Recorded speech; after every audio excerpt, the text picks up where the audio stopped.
Thanks for joining the Golf Underground. Now, the Golf Underground is made possible by Mariner Wealth, helping you navigate your financial future. Star Companies KC. Experience a more energy efficient and comfortable home with Star's insulation services. Cowell Insurance, providing brokerage and risk management services for over 25 years. Sana Orthopedics, care plans backed by research and clinical results, tailored perfectly to individuals' needs. Bob Sight Ford and Bob Sight Independence Kia, where you'll score a double eagle on your next car or truck. Sheridan's Unforked, eating good and feeling good. Lewisburg Ford, nobody sells more F-150s than Lewisburg Ford. And Celebrity Greens, put a custom PGA caliber putting green in your backyard for the ultimate golf experience. Now, on to the program. ESPN Kansas City presents Golf Underground with Kevin Ward and Brian Sullivan. To throw it in, Wilson will guard the entry pass. Carolina looking for a home run ball, gets it into Love. KU not fouling. Love fades, shoots. He misses, and Kansas will win. It's a big year for Kansas basketball. Your Jayhawks are national champions. Ochai Agbaji comes running over to give us a hug. Love you, brother. Hey, welcome to Golf Underground ESPN Radio here back in the stable. I miss you, boys. It's been about 3 months for crying out loud. I've been traveling the globe, changing people's lives a little bit. And, I try to reach out to Wardo, and he's like, hey, are we going to do shows or aren't we? He gets all grumpy as shit. It drives me nuts, right? And I'm saying, about changing people's lives. There's like old fat guys who need to be motivated by me. Look at this ambiance here. Look at that Wardo. Little Masters. I have heard of Sun Ice or Soon Ice. What is that called? I don't know. Sun Ice. I have heard that before. I heard that's really, really expensive crap. I know. It is really expensive, and you got it. Is that crazy? Yeah. I didn't ask the price. Are youth sizes You got it for nothing, didn't you? I think it was $140 for a quarter. Yeah, that's pretty good for me. Hey, George, but listen, I've been traveling a lot, so I'm you're making a lot a whole of bunch of money changing these fat guys' We were lives. talking about that before we went on air or Right. went over the air, and you told me that you've been traveling a lot, and I said, well, every time you jump on a plane, you make money. Mm-hmm. So that's good. It's really good. That's good. But it doesn't mean I didn't miss you. Well, if you would have came to Arizona, you wouldn't have missed me. You would have saw me. I have not gotten the invite to Whisper, but I never invite anybody. They just show up. Well, listen, we're pumped and excited because what a great sports week for most of us, but certainly Kansas City people. Oh. I mean, it's unbelievable. We got our boy Greg Gurley back in the house. He looks gassed, but there's a little twinkle in there. There's still a little excitement. He's saving up straight from the airport to the stable to do this. So all right. I haven't gone home yet. All right. Well, still hasn't slept. Let's tell the non-Kansas City folks who Greg Gurley is. Greg Gurley, well, of course, he played at the University of Kansas National Champions 2022, but he's also the color commentator, as well as one of the deans over there, the greatest salesman of KU sports, who sells seats and suites and treats and all that shit, right? And so you're good at that. So how you feel? Fantastic. Overall, mentally, but physically, I'm exhausted and just fried. But it's fun. I mean, it is. That's good stress. We're doing what I do, whether it's logistics, getting people there, tickets, hotels, airfare, whatever. That's a lot of work. But the alternative is I'm sitting at home watching, Netflix or something. So I'd much rather be busy. You'd much rather be at the Final Four. It's one of the best sporting events in the world, especially when your all the fan bases all congregate and, especially in New Orleans, Bourbon Street, French Quarter and everything. And so it's just fun to walk around, people watch, get to the game, 73,000 people. It's crazy the way they set it up. For those that haven't been to a Final Four, they raise the floor and then they put temporary bleachers over the permanent bleachers, put the court at the 50-yard line basically, and sell every seat in the building. And so you have a very flat incline, I guess that was the best way to say it. But like as a broadcaster, you sit and the court goes about here. So my vantage point is like your knees. So it's kind of weird. Oh, wow. You're kind of looking up. It's something you don't do all year, but it's you got a monitor and all that. So, but it's just in the way we want it.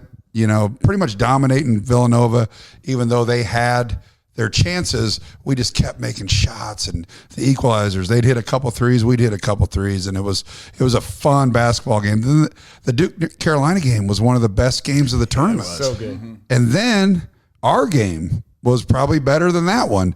And it was the tale of two halves. North Carolina played damn near perfect in the first half, just dominated us on the glass, frustrated us offensively, where defensively they just looked bigger, faster, stronger, blocked our shots, changed shots. We couldn't get any offensive rebounds. They were getting every offensive rebound.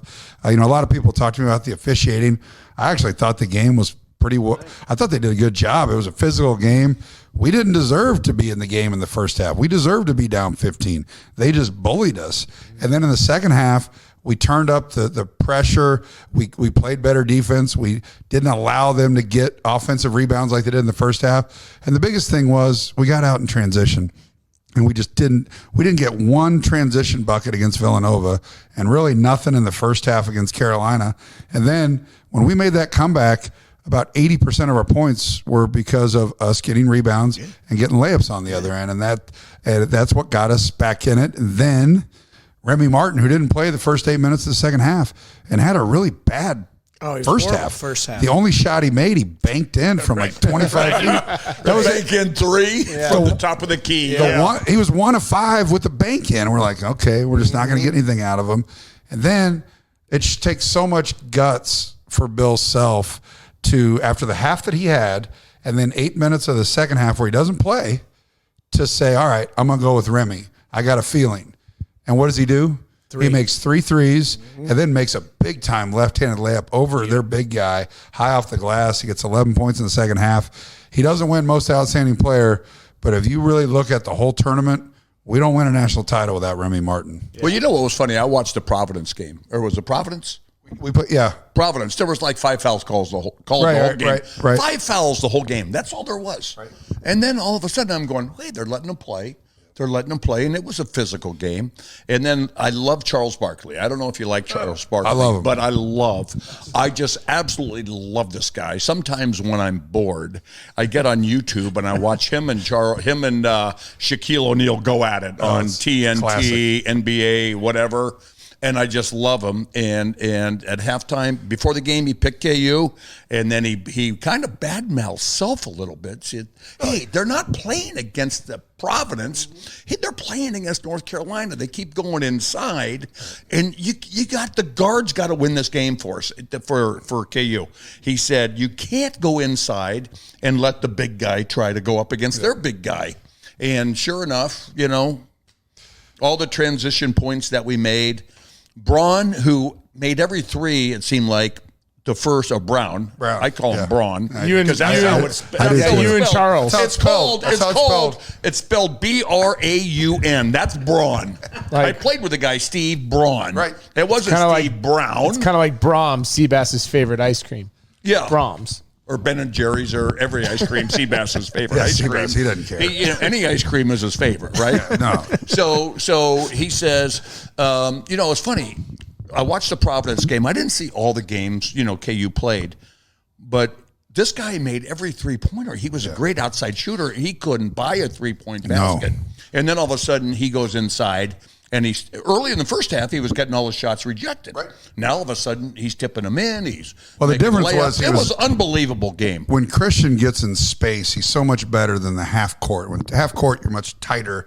There's not as much spacing. When he gets out on the run and in transition, he's so much more efficient. Back to Charles Barkley, one of the nicest people in the world. And the last time we saw him, Coach Self and I were at Whisper Rock, and Barkley was there. And he's getting in. I think he's finally getting in. That makes sense. He goes up, and Bill and him talk for a while. The next day we're flying home, and he sends a text to Bill like, hey, man, it was great to see you and your buddies. Love time. He's like the nicest guy I just love the guy. Ever met. I've never met him.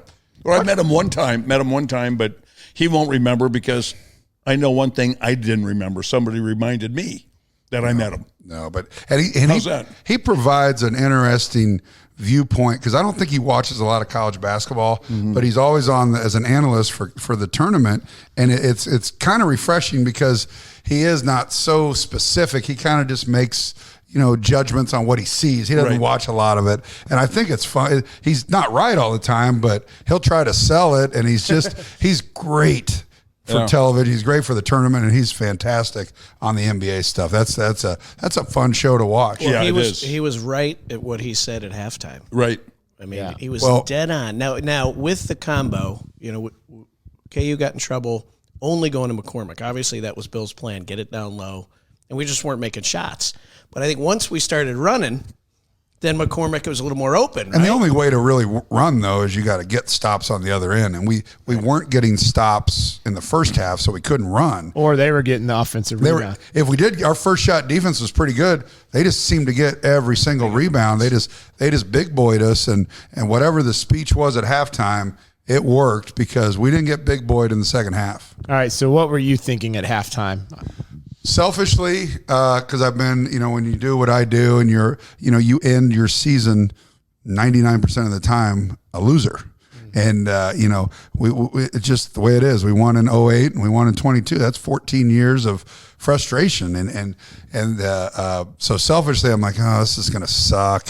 We're going to go back to the hotel and drink, but we're not going to really want to get drunk. And we just want to go to bed and fly home. And it's like a family member or a friend died, and you're just like, God, and you just feel sorry for yourself, and you think back to all. And again, this is a selfish way to look at it, but you asked me, I'm going to the bathroom at halftime. Just that's what's going through my head. We're down 15. People are going to say Bill got out coached. They're going to say that Big 12 is weak. They're just all the things, because I don't watch Sports Center. I don't like when the Chiefs lost to the Bengals. I didn't watch anything for like a week because I just didn't want to hear it. Yeah. And it's the same way with Kansas and the Royals and whatever. Because I'm a diehard. I got my teams, and it's the same way with Kansas. And so my wife texted me at halftime, and she always wants a pep talk when we're losing. And so I said, so I was very positive. I said, all right, all we got to do is outscore them by 16. They outscored us by 15. All we got to do is outscore them by 16. Yeah. So just to you outscored them by 18. 18. Yeah. 18. And biggest comeback ever, they said. Largest comeback in the history of the national final ever. 16 points down. Loyola. It was like Loyola of Chicago in 1963 was 15. So I think they put that stat up at halftime or right at the start of the second half. And I cheated a little bit because I sat next to the CBS crew, and on television there's like a guy for each guy that's a broadcaster. So there's like a guy taking notes and saying, hey, it's a 23-4 run over the last 14. We don't have that. Local radio, it's me, Brian, and then our sound guy, Steve. That's it. Yeah. So if you got to do some quick math yourself, and I didn't have the research, but the CBS guy showed it to me at the end of the game, so I sounded smart on the local broadcast because I'm reading this, and Haney looks at me, he's like, where are you getting this? And I'm like, oh no, I have a pornographic memory. So good. Yeah. But give the listener some insight. What's it like? Because you obviously have full access to everything, and people are just curious. Getting to a Final Four as a fan isn't easy. Certainly going to a championship, just that whole thing. March Madness is so fun for so many guys. Yeah, and like you got to see everything. You're in the hallways. You're in the locker rooms. Like it's gotta be wild. George has obviously been a part of it because of playing professional baseball. Police escorts and all the things that go into. You get to do some cool stuff. I mean, they send you a plane. You fly there. There's people there to take all your stuff. I mean, you don't want for anything. It's not like you're just a small college in a van. It's pretty cool. So the NCAA does a good job with that. But you got to have your credentials, and they check everything security wise. There's bomb sniffing and drug sniffing dogs everywhere. It's not easy, but if you're in, you're in. And so being able to do what I do is cool because I do have access to everything, and it's there's not a lot of people that get that. I take it for granted because I'll be at the hotel and they're like, hey, where are you going? I'm like, I'm going to go over to practice, which is closed, and everyone's just like so excited. And you're like, I've been to like 4,000 practices. Right. Would you like to go? That'd be like, it's not that exciting. You're going to batting practice. You're like, yeah, I've done batting practice 9,000 times. I'm going to go watch the guys soft toss in the cage. Yeah. But you could sell that. You could sell that to somebody and be like, I can go with you to watch the guys do pepper or whatever the hell. And you're like, yeah, go ahead, take my spot. I'll be there tomorrow. Rather sit here at the hotel and drink. Yes, I'd rather be at the hotel bar. But yeah, you take it for granted in a position than I have, but it's so cool. We have such a great our coaching staff and our guys. This was a really fun team to be around because obviously we all know Bill very well, and he's just like one of us. He's easy. He doesn't take it too seriously. He's not a control freak. He's just very welcoming, and he's a chameleon. He can fit in with anybody.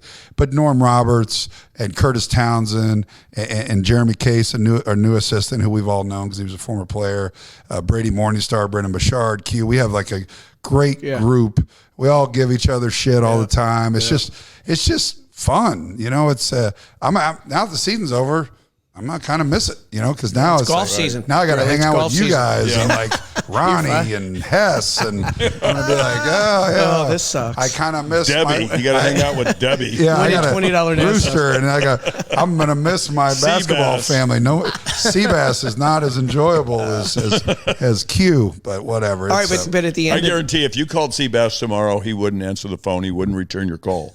If Bill Self calls Seabass tomorrow, wants to play golf, he'll pick it up or return the call immediately. Without a doubt. I called Seabass the other day after KU won, the day after they won, and I said, hey, Seabass, by the way, I don't know if you're watching, but KU won the national championship. I still haven't heard back from him. Amazing. All right, but at the end of it, because you were part of the final call, right? I mean, you got Brian who does his thing, and you were very patient. You let him do his call, and the play-by-play guy should have that. He gets that call, Yeah. but when it's over. You turn around and look at 72,000 people and say that forever because you're kind of a part of the team. Do you get a ring too? Yeah, being part of course he does. does. That's pretty freaking cool. He does. I mean, do you sit and look back? I've got a box in my basement. It's a ring box. It's got like this glass thing on it with the Jayhawk, and I've got probably 15 rings. Because if you win a Big 8 title, or if you win a Big 12 tournament title, or obviously a national championship, or make a Final Four, you get a ring. And in professional sports, they're real. So like your ring's probably worth, I don't know, $30,000. He pawned it off. It's Justin's. Tough times. Yours is a Justin's high school. Yeah, well, it's a rule. It can't. There's like a dollar amount that it can be. Now it looks cool, but it's not. Like Scott Pollard has a 2008 Boston Celtics ring, and it's green and diamonds and all. It's really cool. I think it was like $35,000 that you have to insure it for. And then they make your wives or females, and they do like a pendant. And so, like this year, Amy and I were talking. I was like, I would get you a pendant. It'd be $300 or $400 bucks. Right. But so yes, we get rings, and they're obnoxiously large, huge. You can't wear them; they're too big.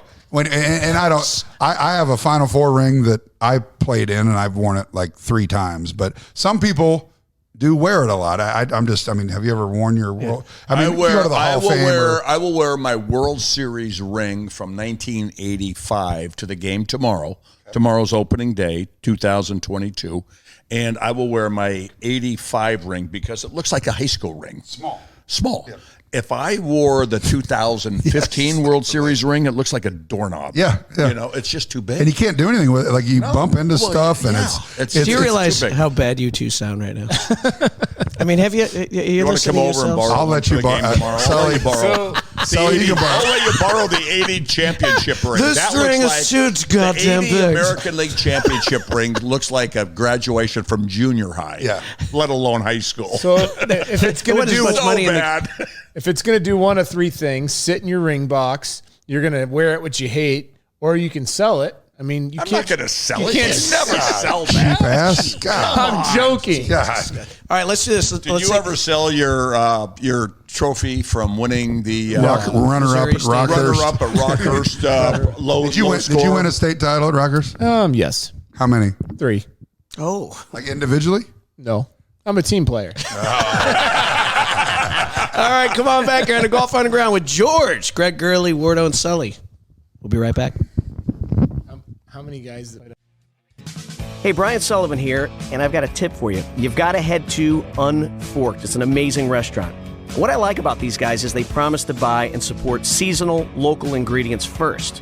And I love the fact that they source from smaller, family, GAP certified, or organic farms, prime-going regions, artisan producers. All I'm getting at is, if you like fresh stuff, Unforked is the place to be. And like they say it, fork or no fork, you can be sure you're getting the highest quality, socially responsible ingredients possible. And not to mention, it's delicious. So whether you're out south or downtown, stop by Unforked for a delicious and healthy meal. Sheridan's Unforked. Honest, clean food. Cowell Insurance Services is your leading program administrator for workers' compensation. They're dedicated to meeting the unique challenges of the insurance industry and assisting employers in reducing their costs. CIS has provided insurance claim and loss control services to various industries, including trucking, construction, retail convenience stores, and healthcare, as well as public entities for over 30 years. They work with both retail agents and industry clients, or a combination of the two. If you're tired of fighting the rising costs of premiums and claims, give Cowell Insurance Services a call. Their dedicated staff is ready to find you the best insurance option at the most competitive price. They can help to define or enhance your safety program in order to move you in the right direction in reducing your claim and premium costs. Contact Cowell Insurance Services today, 816-214-4070. Hey, Brian Sullivan from the Golf Underground here with a little good news. And that good news is that even double-digit handicappers like me can occasionally make a double eagle. All right, maybe not on a golf course, but even guys like me can score when buying a new car or truck. I'm talking about 2 stores, 2 brothers, and 4 generations, treating customers just like family. I'm talking about our buddies at Bob Sight Ford and Bob Sight Independence Kia. With these guys, you'll always score 2 under, with double the inventory and double the customer satisfaction. That's the Bob Sight Double Eagle. Now, Bob Sight offers a wide selection of vehicles and promise to make the car buying process as quick and as hassle-free as possible. Now, whether you have poor credit, no credit, or maybe a first-time car buyer, you can trust Bob Sight Ford. And Bob Sight Independence Kia will get you into the car or truck you choose with professionalism and attention to your needs. So go visit our buddies at bobsight.com, but only if you're looking for a vehicle that makes you feel like a U.S. Open champion.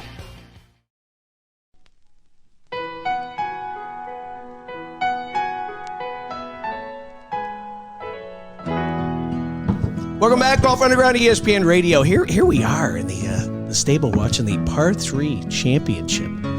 This is the practice round. Huh? No, Par 3. We're watching the Masters right here. This is that's Tiger. That's just a practice round. Justin Thomas, Tiger, and Freddie. Well, it's exciting. It's Masters week, and again, we got a KU National Championship. Greg Gurley got to witness this, and he's a little tired right now. But you got 4 pretty fun days. He said he wasn't going to have a drink. He's going to kind of slow down a little bit. He's on a second beer. How about this, though? I was just thinking about this. How about the last 6 years as Kansas Cityans? Think about the Royals. Baseball. Think about the 14 and Chiefs. 15 World Series. Think about Chiefs. Woodland. Yeah. Jayhawks. How about afterwards the president of the NCAA says, okay, and I want to give Kansas City. Oh, my God. He said that? That's it. You have one job. Right. And he said Kansas City. Listen, even Mizzou fans were happy at that point. Yeah. They're like, okay. There's no words. I just don't know how that happens. I watched it with Ed, my friend. He went to Missouri. I said, Ed, how many Final Fours has Missouri got into? He said, none. They've never made it. They made it to the Elite Eight. Quinn got them to the Elite Eight twice. Norm Stewart did. Of course, Norm had to a couple times. Yeah, that's an interesting one for Missouri. As good as their basketball program's been great, but to never make one is very surprising. Yeah. Speaking of Kansas City, did you get any good fan mail from your Missouri friends, the Donnie Welsh's of the world? You know what? That's a good question. I did get a very nice text from Donnie Welsh. I knew. And he's take your most diehard Missouri guy ever. And go even further, and it's Donnie Welsh. And he sent me a nice text, and I believed him. I knew you'd get one from Gudenkopf because Goody loves Bill. He sent one to me and Bill, and with Goody he drinks 9 million Bud Selects, and said, and Bill even responded with Bud Selects on me or whatever, which is saying something with Goody. That might be $20,000 exactly. He can put him down, but he can go. All right, so what are you seeing for next year? What are you thinking? We got 6 seniors that are, nowadays it's harder to say seniors because you don't really know. So we do have 6 seniors that have exhausted their eligibility, so they will be gone. And you got 1 super senior, Lightfoot. Well, he's one totally of those. Gone. Yeah, but he's like 7 years at the school, right? Correct. Now, he's 6. 6 years. We have a 7th-year senior, Jalen Coleman Lands. Played at Indiana, DePaul, Iowa State, and now he's at Kansas. Fourth school because he had a redshirt year, a medical redshirt year, and then a COVID year. Wow. And then you get to play 4. So he played, technically he played 5 because the COVID year didn't count. So anyway, we have 6 guys that are gone of the 18, and we have 4 guys signed. Now, the big question, Ochai still has a year left. Ochai's not coming back. Yeah. David McCormick still has a year left. That'll be the question. Christian Brown and Jalen Wilson have a year left. So those 4 guys, for sure, one of them is gone. I think you should test. The best example for Christian Brown and Jalen Wilson is Ochai. Ochai tested last year. He was told what he needed to work on, which was he's got to have a quicker release. He's got to be more consistent from the outside. He's got to be able to put it on the floor and create. He's got to be a finisher. He's got to be a killer.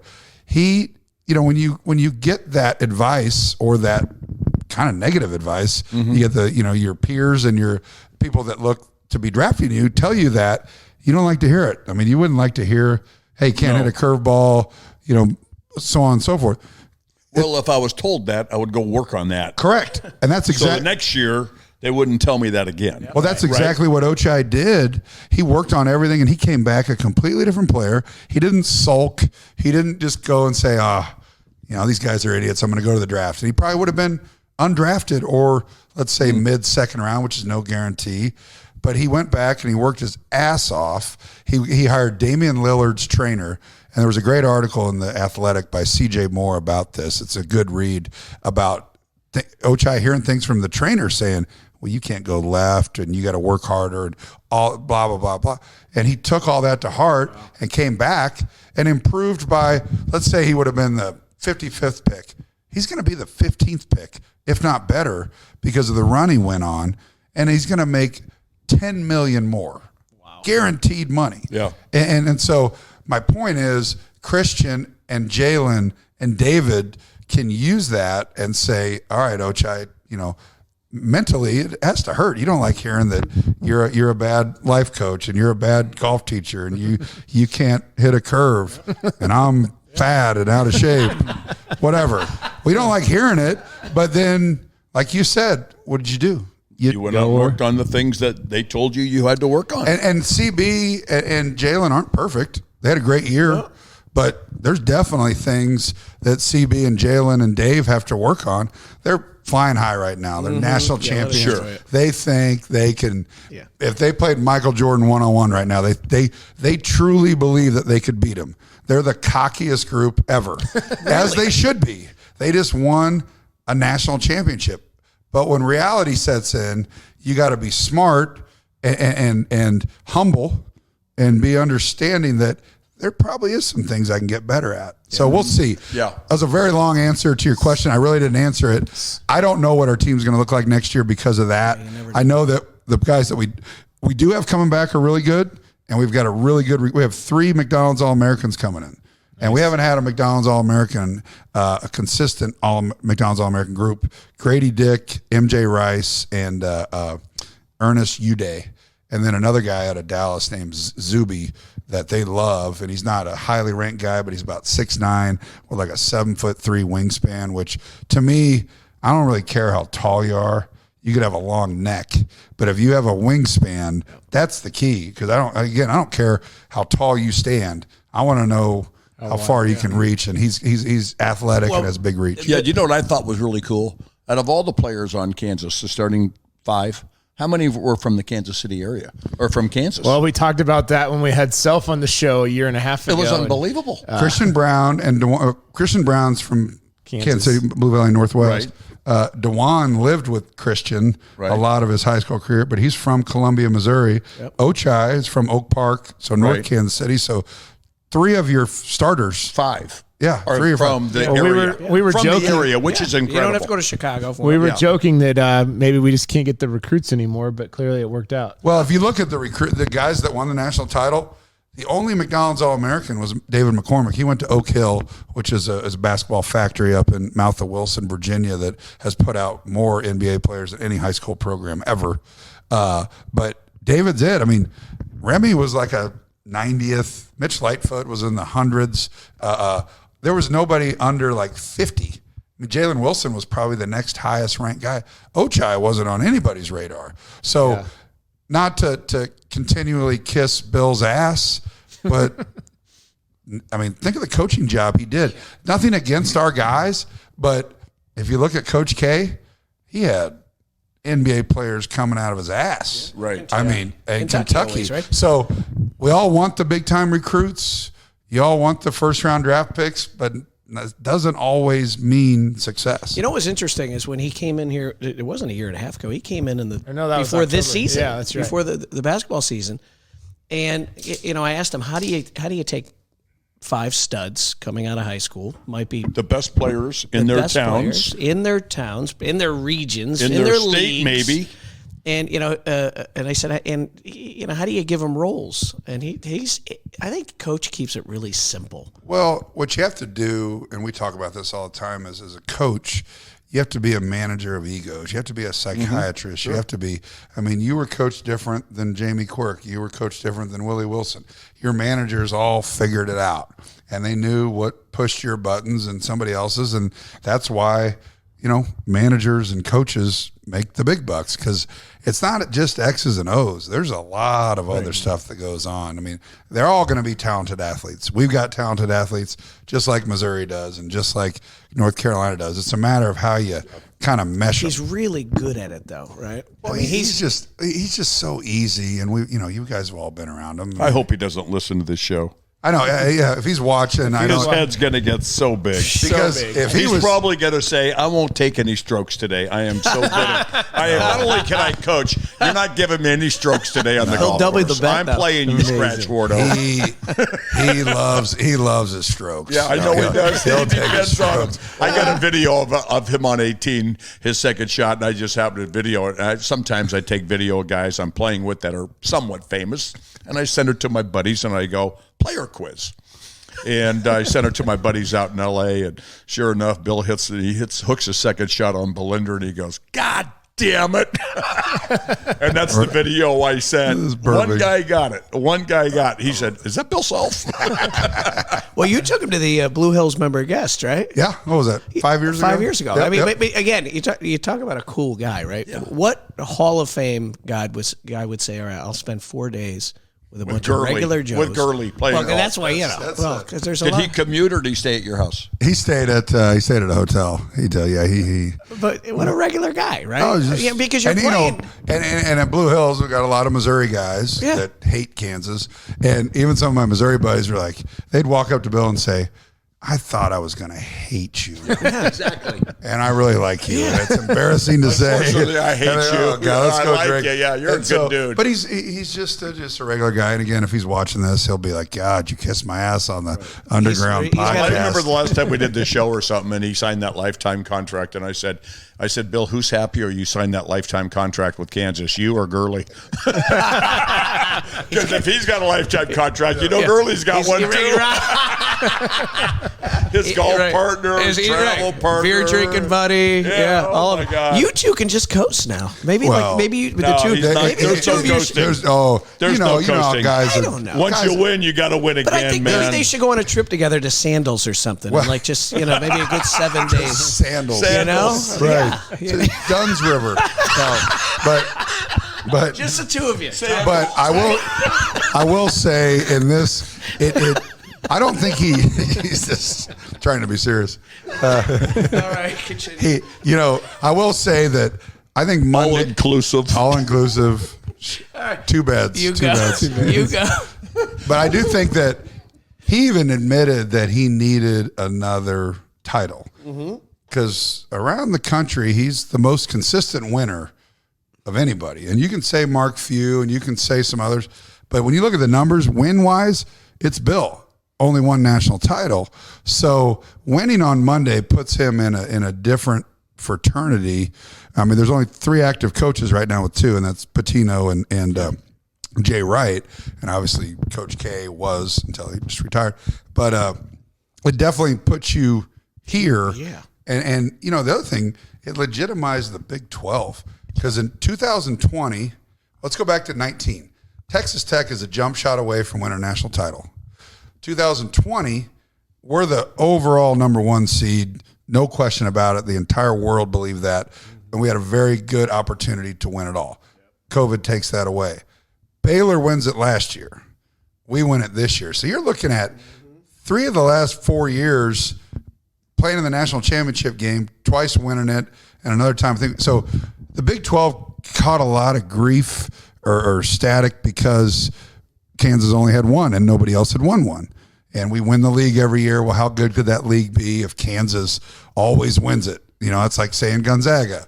They always win the West Coast Conference, and they've never won one. Who did they play during the season? Now, in Gonzaga's defense, they do play a difficult non-con schedule. They always do well, but I think it hurts them because it'd be better if the non-con was at the end of the year and the conference, because I think they do a great job in November and December. Then they get out there and they're playing San Francisco and the lines are like they're favored by 27 at a game on the road in January. And it just doesn't prepare you like the Big 12 does. Right. And so I think, again, Bill didn't need to be legitimized, but I think it helped. And he even admitted it. Well, what you might not be aware of during that first half, I like the Twitter. I'm on the Twitter because I want to see what people are saying, the liberals and stuff, and Antifa and all that stuff. Well, you put in first half Kansas. Drives me nuts how many Kansas fans start chirping on Bill Self. Now, some of these people, right? They call into the radio shows and they're, hey, you know what? I think it's time to move on. It's unbelievable that there's fans who actually think this. I'm like, well, before I get to that, thinking this? I went to the Chiefs-Patriots game in Foxborough a few years ago, and the Chiefs beat him. It was Alex Smith, and the Patriots fans were yelling to put Garoppolo in over Brady.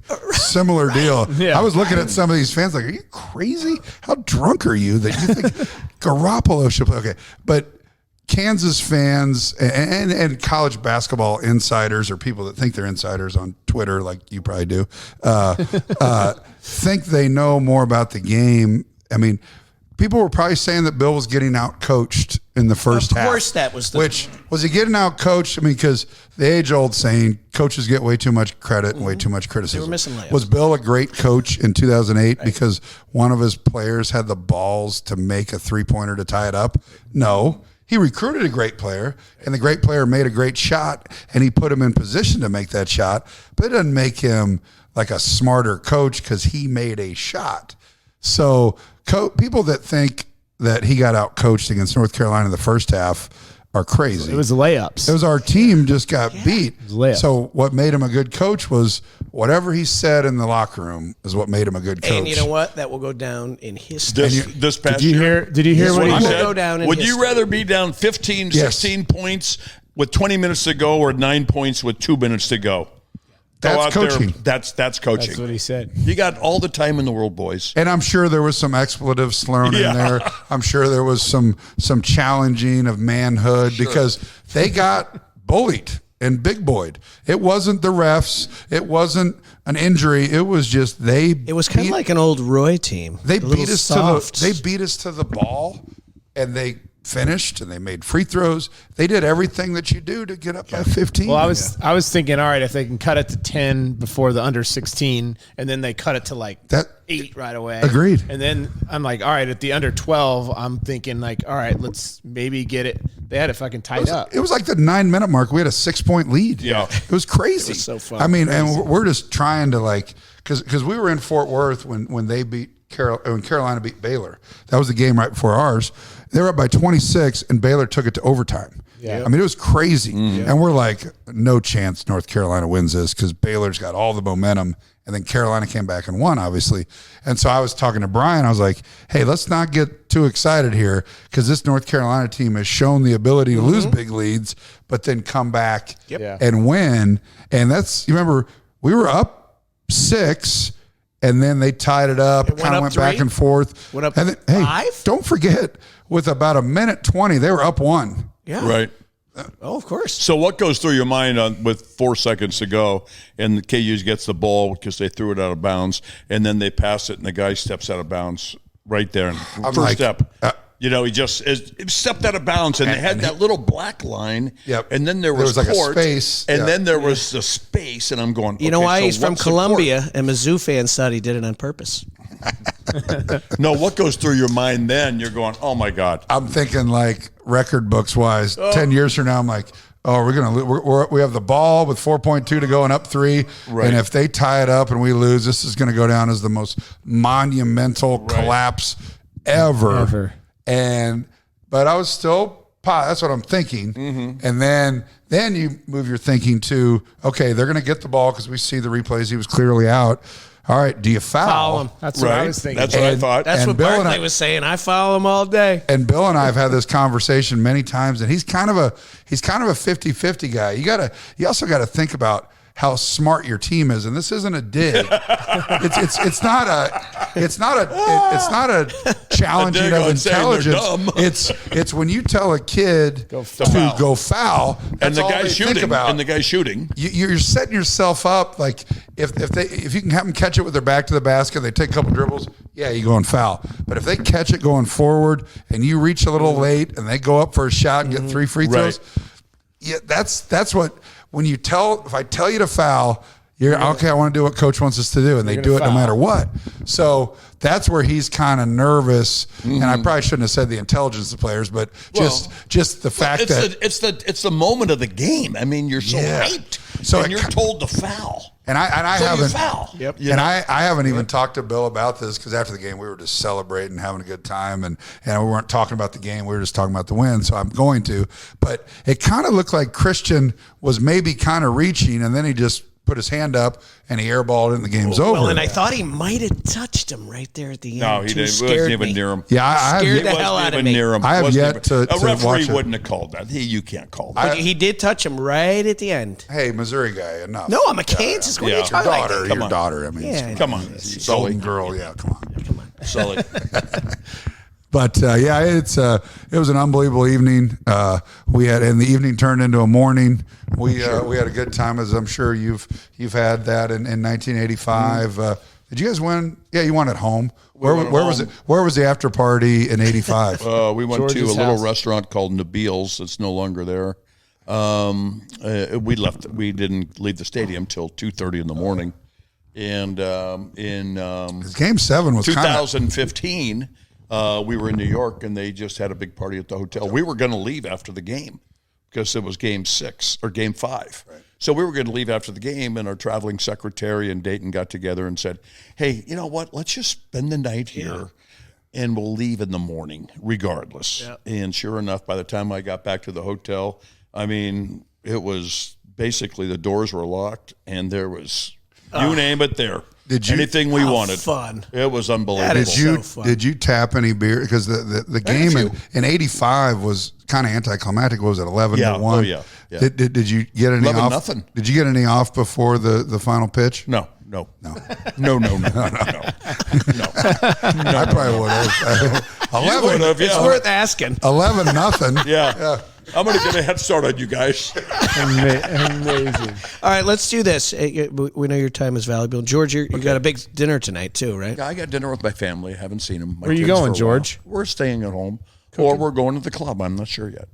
All right, well, let's do this. If because you're both golf fans, we do have Masters. Sure, let's do that. Can we talk just a little golf? Yeah. After the commercial break, I want to get your picks, Gurley. Good. Let's do it. Okay. You're a big golfer. All right, so come on back, Greg Gurley. We got my boy Wardo. He's got a little upset belly again. I know he does. And the Hall of Famer. I know he does. Well, and Tummy ache. and Tummy ache. Let's just hope he does not He shit said that it's couch food again. poisoning. Again? I shit my pants this morning. He Flip did the with the cushion? cameras on. He put a little stain. He did there. last time. Yeah. I think last time we did a show, you had an accident. Sitting A wherever you little were. poo-poo accident. All right. Come on back here to Golf Underground, ESPN Radio. Gambled and No wonder the lost. dog likes liquor. Hey, Brian Sullivan of Golf Underground with my favorite orthopedic surgeon, Dr. Kevin Whitty from Sano Orthopedics. Hey, Doc, golf season's over. My back is killing me. I know it's football season, so you got a lot of kids coming in, blown ACLs, all sorts of body parts with problems. And then, of course, those baseball players. I know you fix a lot of elbows. Why is Sano Orthopedics the absolute best sports medicine orthopedic group in Kansas City? Well, if you want to see the guys in town who've had the best orthopedic fellowship training in sports medicine, including training with Dr. James Andrews and Dr. Larry Lemack, come see us. We individualize patients' plans to get them back to that activity and that sport that they love, and we actually care and listen to our patients and follow up with them and make sure that they're getting the results they need. Okay, and so the three things that separate you: number one, best training; number two, you specialize in getting people on that field; number three, you're actually listen. Where can I learn more? Because you got me all in, and I don't really want to get fixed, but it's time. At SonoOrthopedics.com, 816-525-2840. Hi, this is George Brett, Hall of Fame baseball player, and I've been playing golf for over 35 years. Hitting the ball far was never my problem, but the closer I got to the greens, that's when my problems began. When I wanted a golf practice area in my backyard, I called Celebrity Greens. They are the industry leader in custom-built synthetic golf greens. These championship caliber, low-maintenance greens roll great, react like real bent grass, and hold chip shots that check and spin. I absolutely love mine, not only in Kansas City, but also in Arizona. Call the pros at Celebrity Greens at 1-888-507-7960 or visit them online at celebritygreens.com. Practice like the pros, or people like me that want to be pros, right in your own backyard.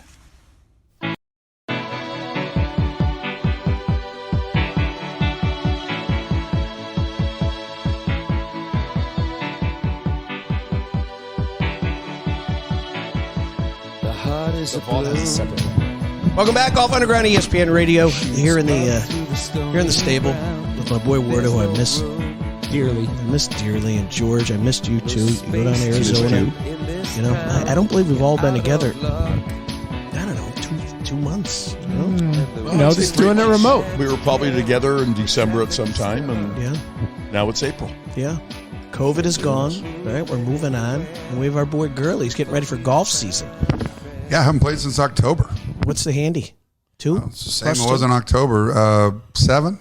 Oh, Jesus. The longest 7-iron. 7. He's the longest 7 I've ever seen. Are the greatest 7s. You put me with Seltzer. Yeah. You're very similar. Similar? Yeah. Yeah, I don't know. You know, He's better than me.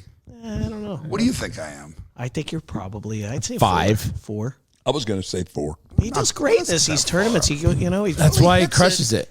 He hits it 350. He does. He bombs it. It's incredible. He does. And I could tell you, when I had him on my shoulders at the Blue Hills member guest, he felt like he was 350. Yeah. You know? One of the greatest videos I ever got was, I don't know what it was, 4th of July. Somebody sends me a video of him swinging on a tire attached to a tree. And it's swinging back and forth and back and forth. That was you were probably 15 pounds heavier then. And the next thing you know, the limb breaks. Sure it does. That was a lake. Have you seen that one? I have Lake seen that movie. Lotawana? Lake Lotawana. It was Care Bear's house. I love it. Yeah, she was getting ready to sell the house, and One of the funniest things I've ever seen. The limb didn't break, the strap broke, and I hit. We could add it to the. Do you do a video podcast? Oh yeah. We'll add that in there. Yeah. Let's put that in there. Yeah. And what's funny is the rope was like the size It was they like, used to hold a carnival cruise on a dock. I was lucky because Gudenkauf was pushing. Roberts and Gudenkauf was filming it, and Roberts was filming sandals. Right. Yeah. On the way to sandals. There was a big rock. There was like a rocky part of the hill there that I could have broke on. I was actually fairly lucky, but yes, that was. Well, I was playing in the Blue Hills member guest, and I'm on I don't know what hole it is, and I look over. 7. It was 7, and he's on a trampoline in some kid's backyard, and he's During the tournament. With a beer in his hand. Is it 5? And I look over, and there's Gurley's. Now it's netted. Thank God. He's doing flips. I don't think the net was going to hold me. No, and he's bouncing over. We're like, what the fuck is going on over there? And it's Gurley just bouncing like a little child. He was like Willy Wonka in the chocolate factory in the bubble maker. Really big child. It was unbelievable. Amazing. So listen. Can we all agree that Gurley has the most fun life? He has more fun than all of us combined. You might be the second. You might be the second. You two have the most fun existence. I would feel very fortunate if I came in second place to him. It would be a win-win. Still competitive. For me. Very. All right. Who's going to win this Masters? Okay. All right. Let's talk about Masters. All right. Who's your pick? So are we doing picks already? Oh, I don't know. I'm sorry. Well, I don't know. Let's. I think we got to come out of the gate just talking a little bit about Tiger. I know. Yeah. You know, George, We're watching the practice round. He's limping already, and he hasn't played 4 rounds yet. What's your opinion of Tiger? I think it's honorable and very exciting that he's going to be playing. I'm was sure the there's been nicest a lot thing of he's hard ever work. said. But I don't think he said he only enters tournaments that he thinks he can win or he plans to win. I don't think he has a chance in hell to win. Really? He hasn't played competitively in how long? And I'm watching him in the practice round right now. He's limping already. You've been to I've played Augusta. Yeah. Have you played Augusta? Nope. You've been there. We've all been there. Bragger. Yeah, I played it about 6 times, but I'll probably go back this year Who's again. counting? Did you wear your ring? I'll How does a I'll ring? pick you Does a guys ring all fit up a shirt. over a golf I'll buy glove? you guys a Under a shirt golf when I'm there, glove? okay? You're a double XL. You're a large. You're extra large. small. Okay. Tiny. Baby gap. Tiny. It's a hilly course, and he's limping in the practice round on Wednesday. I don't think he's gonna. He can't do it. It's just too hard of a course to walk. Plus, the weather's going to be really bad. No, I think it's opening up, though. No, it's going to be chilly. It's supposed to rain. It's going to be chilly. It's supposed to rain. And, when you're walking and it's wet, it's hard. Right. It's hard. If he's playing well, he will not be limping. Well, That's a good point. Right? Mm-hmm. Well, he was playing well in 08, and he was still limping. yeah. Well, he played with JT. I don't know. I just think it's. I don't think it's going to be anyone's pick. I don't think anybody's going to pick him. I did pick him. I What are did the odds? in the What are the fantasy. odds? The odds have to be crazy. They got to be crazy. No, it's 40-1. It's not even that crazy. 40 to No, 1. listen. Our boy Harry Higgs' odds are way worse than Tiger's. What's Larry Goodland? I don't know. With Sherry's. Worse than Tigers. I don't know. But he's been playing great. He's Woodland's been playing- playing. playing good, three yeah. top 10s. He is 2 top 5s and a top 10. God, he's been getting so close. due And George for and I a were good talking about this before. They never show. They never show him on Woodland TV, On ever. TV. Ever. I don't Masters, think you'll be able to watch him. I don't think they like his outfits. Why? Because it says America on him. Well, Folds of honor. Tight. He's kind of Euro tight. it's patriotic field. He's got the folds of honor. They fields don't of like honor, that. Oh, they don't and like it's the all America that. stuff. They don't like that stuff. Oh, all right. Well, listen. I will say JT and Freddie, your buddy with Freddie George, said he's striking the ball like a kook. But so we'll see where that goes. Different topic. So Phil Mickelson won't be there. No. All right, Gurley, your Phil's been going through a little of the kookiness, with Saudi Arabia. A little. He got, and do you think they said don't show up? 100%. Why? I But the doubt they Masters did. does I whatever think- they want. Exactly. So I But think as a they said- champion, he could still go. I think. Sounds like he's showing a little Howdy. humility by not going. I don't know. I think they. You think they said don't come? I think they said it's your choice. You can withdraw from the event or not play under your terms or under our terms. I guess we'll never know. If we Where's don't- old Miscut Charlie came I in? don't know. Bud? I don't know. I think it's kind of. Cold in here? I think it's kind of silly. I think it's silly. All right, so let's talk about. Well, he had no chance of winning, did he? It doesn't matter. Think of all the old. I know it's the history. George, think of all the old bastards who just Right, hang out exactly. there. Show up. Exactly. Right. I mean, He's going to go in that. He's going to go in that champions dinner because he is a champion. Oh, is he going to that? No, it was no, yesterday. No, if he was playing. Oh. Let me just ask you a question. If you were cast with what he's been casted by the players in the tournament, he's got to shut up or whatever. What he said was wrong, and then he's going to show up and go to the champions dinner. They might as well have a table for 30 people and a table for one in the corner. Like a See, I don't kitty think table. Because nobody's Kitty going to want to table. They sit next to asked. him. Listen, our boy Colt interviewed. Colt Nost. Yeah. He interviewed Spieth Okay. and asked, "All right, tell us about that champions dinner." He said it's kind of funny. It's like you're kind of back in high school. You got that table over there. Sure. You got the cool guy table. You got this. And Colt asked him, "All right, so who do you like to hang out with?" He said, "I like to sit next to Phil." He said because he is the most fun at the champions dinner. So I don't think he'd Right. be sitting all by himself. I think he's a pretty fun, That was creative guy. before all the comments he made about the Who PGA Tour. cares? Jesus. of Well, all the those guys, I really, think, come care. on. Oh, Saudi Arabia, and you call them, my God. This Well, then why is isn't he silly. playing? Yeah. I That's think what they I'm told wondering. him I think no. it's Why ridiculous. hasn't he played in a tournament, Sully, since he made those comments That's about? actually- Because he's actually a getting good bad question. advice. Because he's got someone over saying, "Hey, let this." You think school he down." takes advice from anybody? You think that's in his brain? Phil seems like the kind of guy that does what he wants. You think Phil's going to be home watching? You think he'll even watch it? What do you think, Charlie? I don't know. Yeah. Yeah. Why do you think he's not playing? Do you think they told him? Or do you think he chose not to show? This is Charlie Hillier, our number one player from Kansas City on the Latin America tour, who missed the cut last week in Peru, Argentina. It ended up being the best missed cut of my life. Being able to watch the Jayhawks win. Okay. Very true. Great that answer. that's why you Great missed it. answer. Great answer. Okay. Did they tell him not to play, or did he say, "I'm not playing"? Think about it. He hasn't played since Let that. him answer. So Tiger hasn't played in 2 think years. it probably would have been strongly advised that he didn't play until it settled down. What settled down? They've had riots in the streets of Seattle over there. What is this? I don't know. Your guess is as good as mine, Charlie. This is the problem. You're all soft. This is all part of the whole the woke. And your brother environment. Harry came in You know, 13th this- place. all right, who's your pick to win my it all? God. The Masters. 23rd.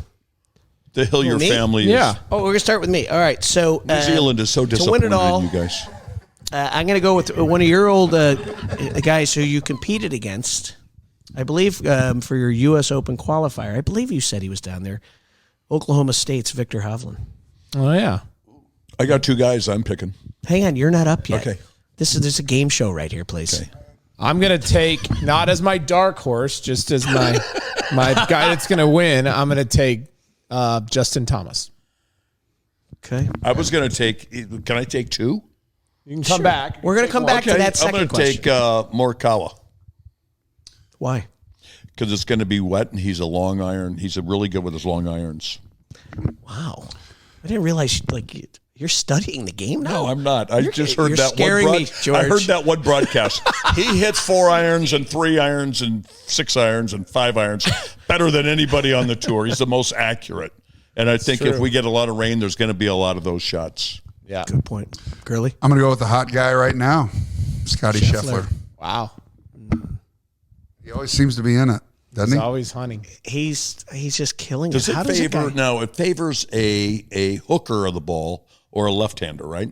Or a left-hander that can A cut left-hander that can Oh, cut it. That you're- course favors it. You're the only one that's played it 6 times. it. Yeah. Well, that's why I play it so well. That's why I'm under par there.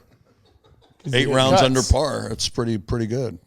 All right, well let's go Yeah, to under the, par, let's go my to the ass. let's go to the dark horse. Yeah, let's Okay. do your dark Dark Because some horse? of your dark horses have been Patrick Cantley, fourth in the world. right? I mean, if it's not in the top 7, they're dark horses to George. I love Jordan Spieth. I just love that he's my favorite player on tour. I got to pick him. But he's not a dark horse, is he? He's won it. I just really enjoy watching that guy play golf. Do you? I really do. I'm going to take Mr. Harry Higgs as my dark horse. Guaranteed top 10. What are you putting up against your guarantee? What are my odds? I don't. It's your deal. Give me your 5. story, bud. Give me We 5 bet- to 1. All right, Gurley, you're up. I'm trying to find. I'm going to go with, simply because I enjoy his name, Taylor Gooch. Oh yeah. I don't know if he's any good. No, he played it. He's an Okie State product. Okay, Gooch. I'm Taylor Gooch. I'm rooting for Gooch. How about John Rahm? He's not No, a dark you know horse. what? No, he's not a dark horse. But I just saw something on TV. 5 consecutive top 10 finishes in the majors. Oh, look, there's my guy, Morikawa. Yeah, Morikawa. 3 top 10 finishes. Yeah. So I'm taking Corey. my dark Colin, horse. Colin, the dark horse Colin. is Sam Burns. Ooh. Yeah, good one. Okay. 3-time winner. Yeah, 3-time winner on tour. How do we think Jerry does for the listener? That's Gary. I think Wendell. Larry's going to be top 20. That's what I I'm think thinking. Sherry will be. We all got to call him something different because he likes it when we call him something Right. different. I'm going to say he's going to be. What do you say? Top 20? I'm going to go 16th. I'm going to go 12th. I think Mary is going to be top 18. Top 18. All right, I'm going to say top 5 for Sherry. Wow, I would love it. I'd love it. Yeah, I think he's playing great, and despite the fact that the communists on the network won't show him to me. Okay, I think it's. That's why you got to go to masters.com and watch. It's like Putin is in these tents or these. You know what? ESPN Plus has these things now, and I got it in Arizona. I don't know if I have it here, but it's the featured group, and they show the featured group. That's all they show. Yeah. You know what I mean? Yeah. So it's on Thursday. They'll show that group. They'll just show those three guys, and they'll show them walking down the fairway. Do you have the app? It's like watching it. Did you download the app yet? Just the Arizona ESPN app. I don't know if I have it here. Kansas ESPN. We're going to download it for you. I'm going to see if I get it. And my advice to you. But it's like watching a regular golf broadcast, and you see Tiger's every move. You see, all they show is Gary Woodland and whoever he's playing with. Yep.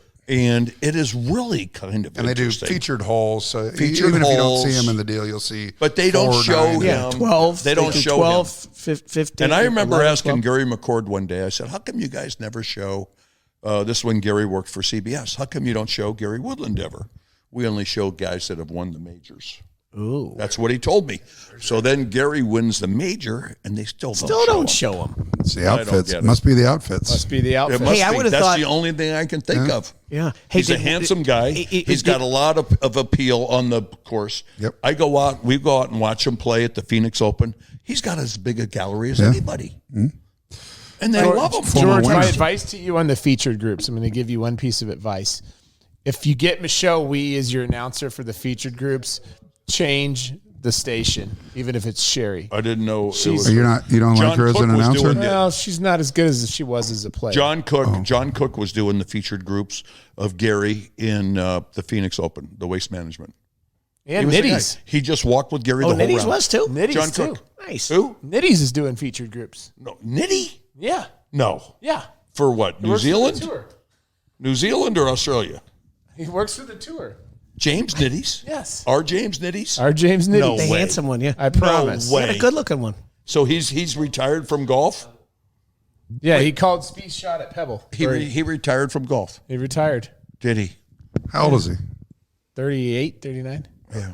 He looks I gorgeous. was in Is he Australia good one on it? time years ago when my son I was think he's living great. over there. I went to visit, and I get there. I'm at the hotel, and I get the paper, and it says Nitty was leading after the first round of some tournament. Yeah. James Nitty's leading. You know. Yeah. I took a picture and sent it to you. And then his caddy got in a fight with Leishman's caddy. Yeah. Yeah. And I mean, a lost. bit like Matt And so did Gogol, who Nitty's. was supposed to show up today, George. You said, I don't know where you were Matt going to is. He said string he in was gonna Gogol stop today. by.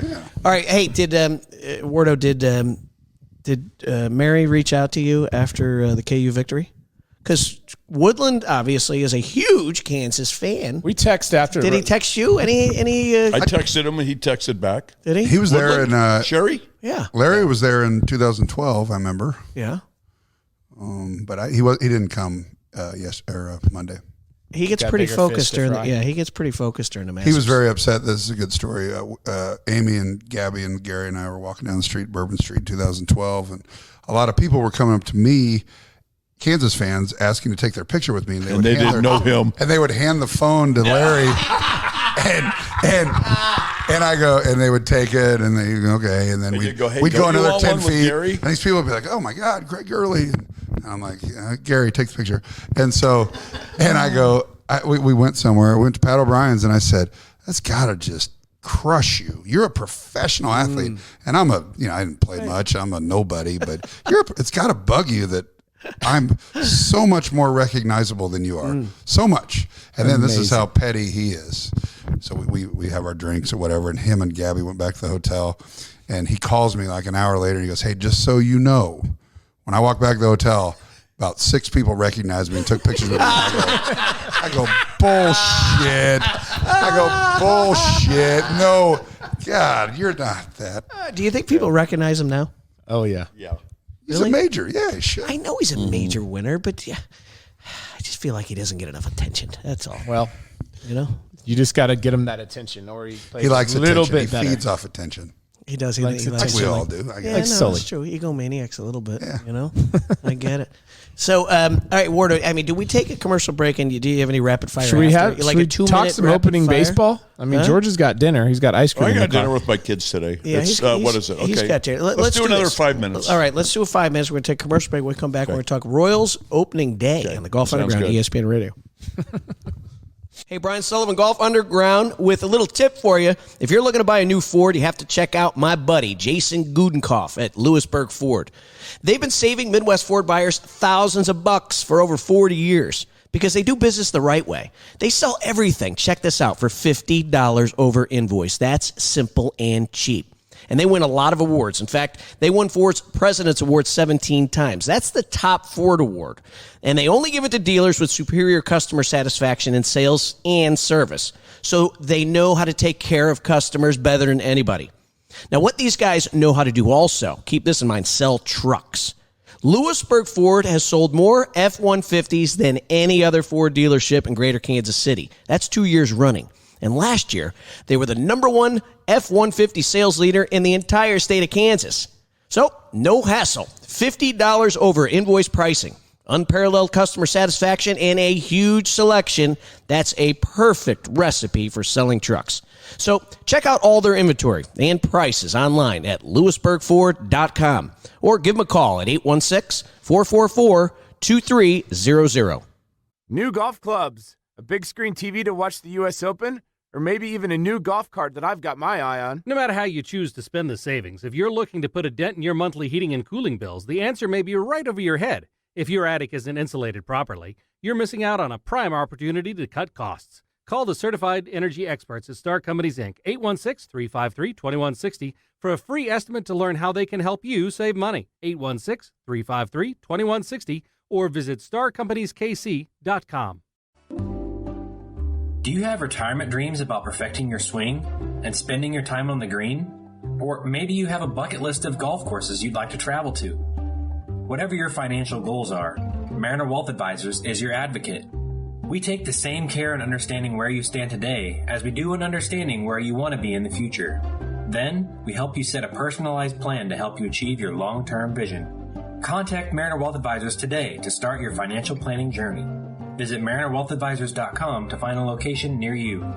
Mariner Wealth Advisors, otherwise known as MWA, is an SEC-registered investment advisor. Registration of an investment advisor does not imply a certain level of skill or training. For additional information about MWA, including fees and services, please contact MWA or refer to the disclosures on our website. Please read the disclosure statement carefully before you invest or send money. This advertisement should not be considered investment advice or a recommendation to buy or sell securities.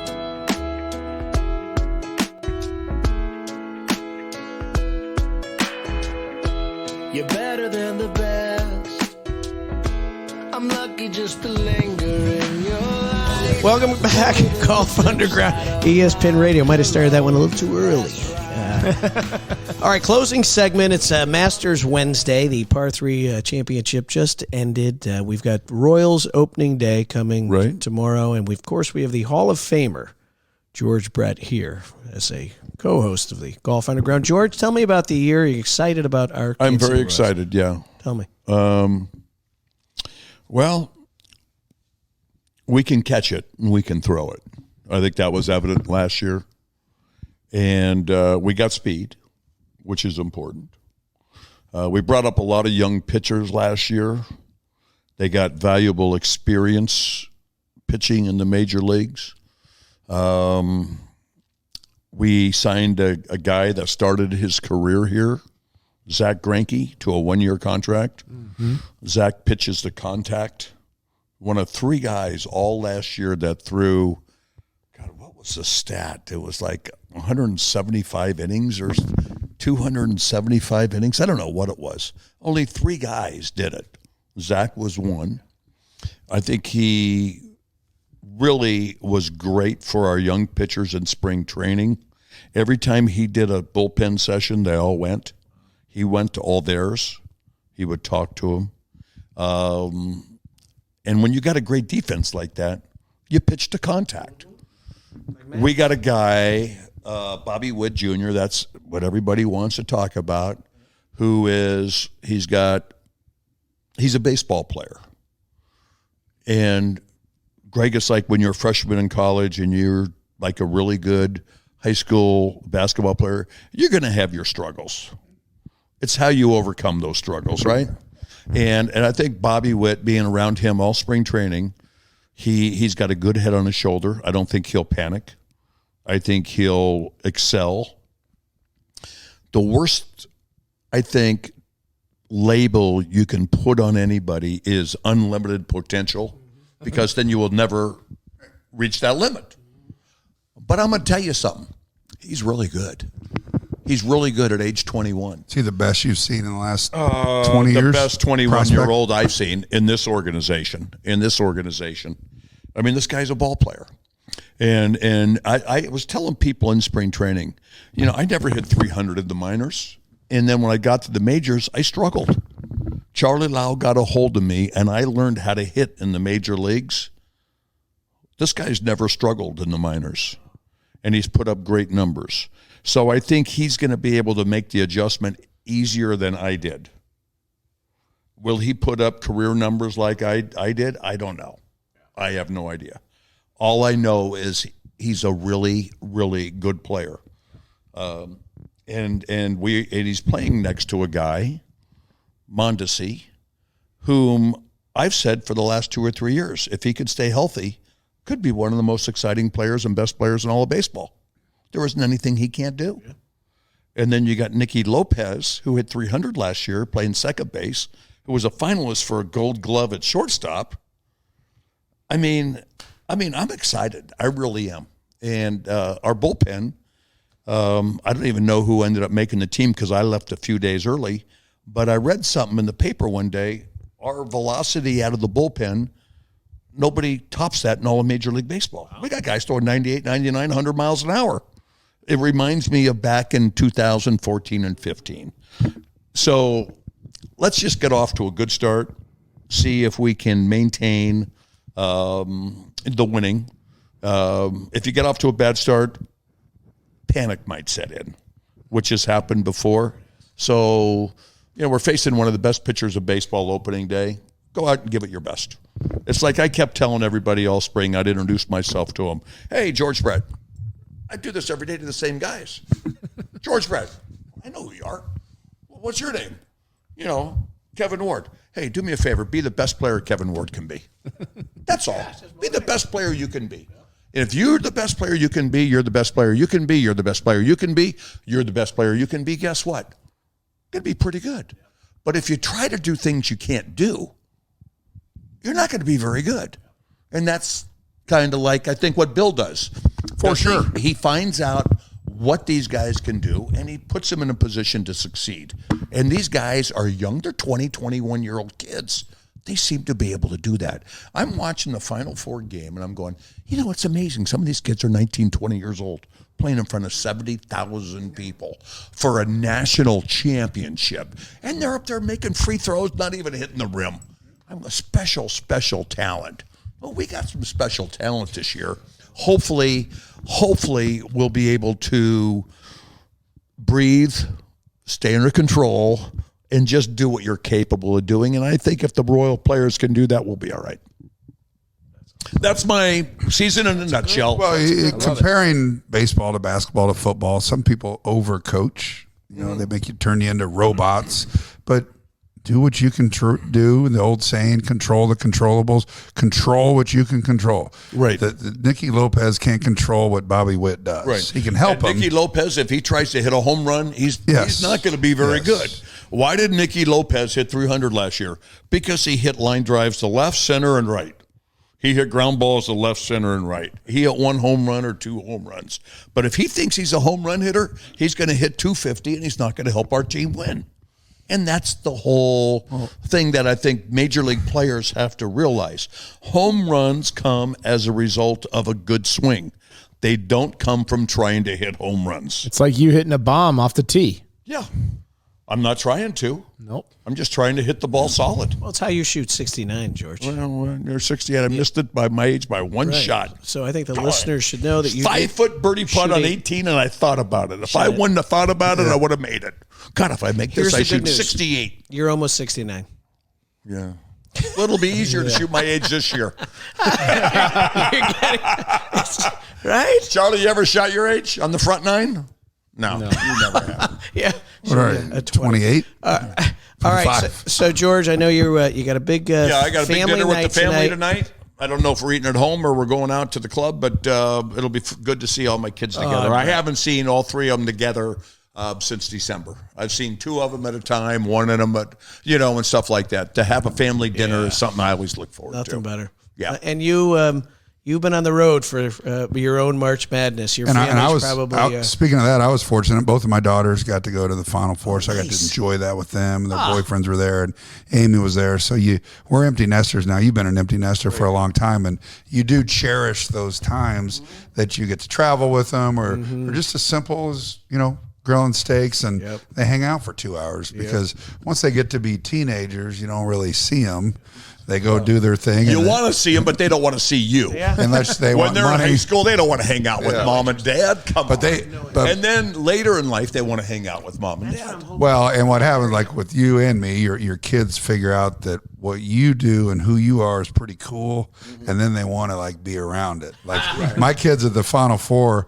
Hey, this dad's got a pretty cool job. Can we go with you today? Can we go see the players and then have cocktails with the coaches after the national championship? Sure. And that's, my kids are unbelievably spoiled, and I'm glad that we can do it. Your kids are as well, and you're glad you can do it because they get opportunities that others don't. You work hard, I work hard, and it's fun to be able to do that. Yeah. And you. And Grinky. You got. Yeah. No, Jack's got his own place now. All right. Hey, fellas, it's been fun. It's been fun. We got it. When's our next one? Well, next week. We're going to try to do one next week. Well, here in a month or so, we'll get Bill back here, and then we're going to have a national champion. We'll do a golf. We'll do a golf game. Yeah. We'll do you can claim Bill as we'll do the catapult show him to and then a greatness. dinner.